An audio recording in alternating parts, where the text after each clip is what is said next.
The bear who could tell time. Once upon a time, in the heart of Whispering Pines Forest, lived a young bear named Benny. Benny was no ordinary bear. He was curious about everything. While other bears spent their days dozing, fishing, or searching for sweet berries, Benny liked to ask questions. He wondered why the sun rose in the morning, where the river flowed, and why the birds chirped at dawn. But more than anything, Benny was fascinated by the idea of time. One crisp autumn morning, as the golden leaves danced in the breeze, Benny shuffled out of his cozy den. His nose twitched, and his ears perked up at the sound of distant chimes. Benny had never heard such a sound in the forest before. Driven by curiosity, he followed the melody, weaving through the tall ferns and mossy logs, until he reached the edge of the woods. There, standing proudly in a small clearing, was a wooden clock tower. It wasn't tall like the trees, but to Benny, it seemed to touch the sky. Its hands pointed to numbers Benny didn't recognize, and every hour the clock chimed a cheerful song that echoed through the forest. Benny sat on his haunches and watched the clock. The long hand moved slowly, while the short hand seemed almost stubborn, barely budging. Benny wondered, what do those hands mean? Why do they move? And what does it mean when the clock chimes? As Benny pondered, a friendly squirrel named Sophie scurried down from a nearby branch. Sophie was the wisest animal in Whispering Pines, known for her cleverness and quick wit. "Hello, Benny," chirped Sophie, her bushy tail flicking. "What brings you to the old clock tower?" Benny scratched his head. "I heard the music. I want to know what this clock does. Why does it tick and chime?" Sophie smiled. "This is the forest clock. It helps us keep track of time. When the clock chimes, it tells us what part of the day it is, morning, midday, or evening." Benny's eyes widened. "But how do you know what time it is just by looking at it?" Sophie hopped onto Benny's shoulder and explained. "The clock has two hands. The short hand tells the hour, and the long hand tells the minutes. When both hands point to 12, it's the start of a new hour." Benny watched as the long hand crept closer to the 12. When it finally reached it, the clock chimed again. Benny's heart leaped with excitement.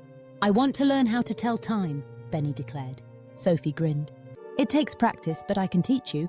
Let's start with the basics." So every morning, Benny met Sophie at the clock tower. They watched the clock together, counting the chimes and matching them to the sun's position in the sky. Sophie taught Benny to read the numbers and understand the movements of the hands. Benny learned that when the short hand pointed to 7, it was time for breakfast, and when it pointed to 12, it was lunchtime. By the time the hand reached 6, the sun began to set, and it was time to head home. Soon, Benny became the best timekeeper in the forest. He reminded the birds when to sing their morning songs, the foxes when to hunt for dinner, and the beavers when to gather wood before dark. The other animals marveled at Benny's new skill. One day, a great challenge arose in Whispering Pines. The animals were planning the annual harvest festival, and timing was everything. The birds needed to rehearse their songs, the rabbits wanted to prepare a parade, and the fireflies had to practice their sparkling dance for the grand finale. But without someone to keep track of the time, everyone worried that the festival would be a jumble of confusion. The wise old owl, Professor Hoots, called a meeting. "We need someone to announce the time for each event. Who can help us?" All eyes turned to Benny. With a bashful grin, Benny stepped forward. "I can do it! I can tell time!" The animals cheered.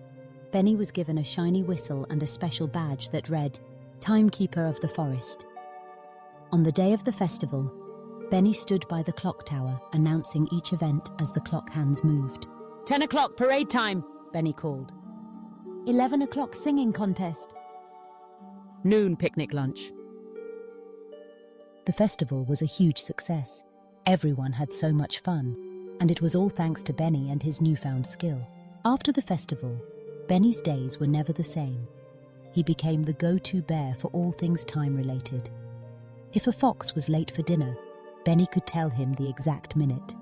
If a beaver wanted to know how long it would take to build a new dam, Benny could help him plan. But Benny's favourite part was teaching others. He gathered the younger animals around the clock tower and showed them how to read the clock, just as Sophie had taught him. Soon, the whole forest was buzzing with excitement about telling time. Benny realised that learning to tell time wasn't just about reading numbers or watching hands move. It was about making plans, helping friends, and making every moment count. And so, in the heart of Whispering Pines, Benny the bear became known as the bear who could tell time. His curiosity had led him on a grand adventure, and his kindness helped everyone in the forest live happier, more organized lives. As the sun set and the clock chimed 6, Benny snuggled into his den, feeling proud and content. He knew that tomorrow would bring a new day, filled with more questions, more adventures, and of course, more time to share with his friends. And so, Benny drifted off to sleep, dreaming of ticking clocks and chimes, knowing that as long as he paid attention to the time, every day would be just right. From that day on, whenever the clock chimed in Whispering Pines, the animals would smile and say, "That's Benny's time." And Benny, the bear who could tell time, would always be there, helping his friends make the very most of every minute. But the story doesn't end there. One chilly winter morning, as the snow blanketed the forest in sparkling white, Benny noticed something strange. The clock tower was silent. Not a single tick or chime could be heard. Benny hurried over, his breath puffing in the cold air, and found Sophie and Professor Hoots examining the clock. "What's wrong?" Benny asked, worry in his voice. Professor Hoots peered over his spectacles. "The clock has stopped, Benny. The gears are frozen and the hands won't move." Benny's heart sank. How would the animals know when to meet for winter games or gather for warm cocoa by the fire? But Benny didn't give up. "We can fix it," he said with determination. With Sophie and Professor Hoots, Benny gathered the animals to help. The beavers brought warm water to melt the ice.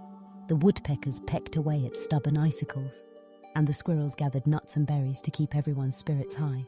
After hours of teamwork and laughter, the clock's gears finally turned.